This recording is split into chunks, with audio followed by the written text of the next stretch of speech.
I just wanted to make a couple comments about CAFO compared to animals that are just living out on their own, surviving. And most people don't realize that the amount of, if you're a vegetarian and you include dairy and eggs, those come from animals. And in a CAFO operation, all of the nutrients that are scientifically needed for those chickens and cows are brought directly to them in the most efficient, fastest, easiest way for their bodies to digest. That's the reason why they're able to produce an enormous amount more than if you have a chicken out in your barn lot, and we can attest to this from our own. If you get some chickens and you put them out in your yard and you just let them eat bugs and grass, free forage, you're going to find out that they taste a little more like rubber when you eat them, because they are so extremely lean. It takes almost twice the amount of time to grow a chicken to the same size to make it edible. And if you do not provide more than just what they can forage, they cannot produce an egg a day like most people think. And the same way is with cattle. If they are strictly out foraging for their nutrients, the cows produce a very small fraction of the milk that they produce in a confinement operation, where everything is brought to them, and the grains that they produce are partially fermented so that their body doesn't even have to burn as much energy to produce that milk. And that's the reason why they're able to consume the grains and able to produce more than twice as much as they could if they were just on the land living out on their own. I'd kind of like for you to comment on that issue, because I know a lot of people are so opposed to animals being confined and don't realize how much healthier they are, because now there's abuses. You see it all the time. I mean, there are people who abuse animals, but if your life income depends upon the production of your animals, you're going to take care of them, because otherwise you're throwing your money down the drain.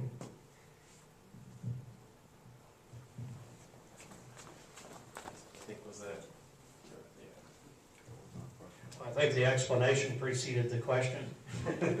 So I don't know if it really requires much more answering, other than, it is a fact. So the more energy, I'm sorry, I don't want to grab this. The more energy and effort you put into your animals, the more you get out of them for food production. The more you leave them natural and to just do what they do on their own without management, the less food product you receive from them. So it's a direct correlation. I'm not an expert on animal production, but just a few comments. If you graze cows out in a field, and that's all we do is let them graze until they get to a size, I think then that there's probably some differences. Like if you buy grass-fed beef, what I've heard is it doesn't have quite the fat content, so it's a little bit leaner, maybe how much leaner, okay. And but so if you're concerned about fat, though, that may be a good thing. But there certainly are, I think, healthy animals. As far as chickens, I don't know about chickens. I think this is going in and out.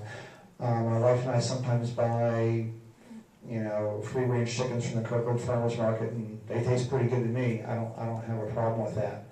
I don't know about hogs. I think that hogs are sort of in between. They probably would prefer to be out somewhere, I don't really have any idea how you would raise those otherwise. But we haven't talked about fish. though, that's another type of thing, there's like salmon farming, and one of the things in this article points out that a lot of the fish we get, we have to realize that seafood is a good source of protein, but we are really impacting the world's oceans big time. Anything you read about seafood and fish, I mean, the world's oceans are maxed out in terms of their ability to produce fish protein. I mean, we're really in danger of seeing some fisheries collapse worldwide, and that's already happened in New England. The cod fisheries have basically collapsed, and they're not able to get caught up there. So that's why you're seeing like all the farm-raised fish like catfish and salmon, because and those are fed, basically those are fed grains or other things, or I think salmon are carnivores, so they're fed basically ground up fish.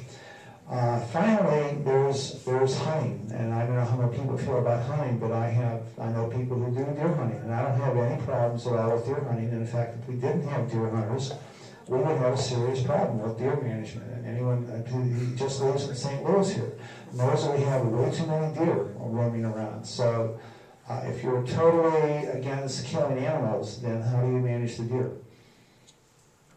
I want to respond to what you said about the free-range beef. The reason, for one thing, any of you shop at Whole Foods, you'll notice one of the things that they do, any grocery store that specializes in selling free-range meat or grass-fed beef will also, if they're a quality store, will also offer cooking classes, because you can't cook it the way you do other beef. And that's because it's too lean to cook normally. If you cook it the way you would a normal piece of meat that you buy from a normal store, you won't be able to eat it. You'll kill it. You won't be able to consume it. But all that meat you're purchasing in a grocery store that is grass-fed beef is only raised on highly managed grassland. The energy that is not going into the grain to go into that beef is going into the management of the grass, so it's the highest nutrition level grass with all the legumes and all the different mixtures of grasses that you can have. What she was saying a moment ago is if you put that same cow out in just to forage on their own with unmanaged grass, nobody's going to want that meat. It will be, it's consumable just like eating deer meat, but you won't like it. So, you know, there's a trade-off there. Every level of grain crop, vegetable crop, or meat crop, everything you do to change the ledger on one side changes the ledger on the other side. Now that's the main thing that I wanted to get across tonight, is that you can't just go out and advocate that we lower meat consumption or eliminate meat consumption, or that we eliminate CAFOs, or that we eliminate this or eliminate that, because there's a negative side to all these things. And by the way, free-range chickens, most all the producers of free-range chickens for market also produce cage-laid eggs.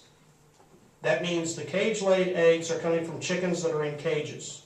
And your free-range chickens are the ones walking around under those cages scratching and eating out of the other chicken's manure. That's a fact. That's the way farmers do it. And that's what you're buying.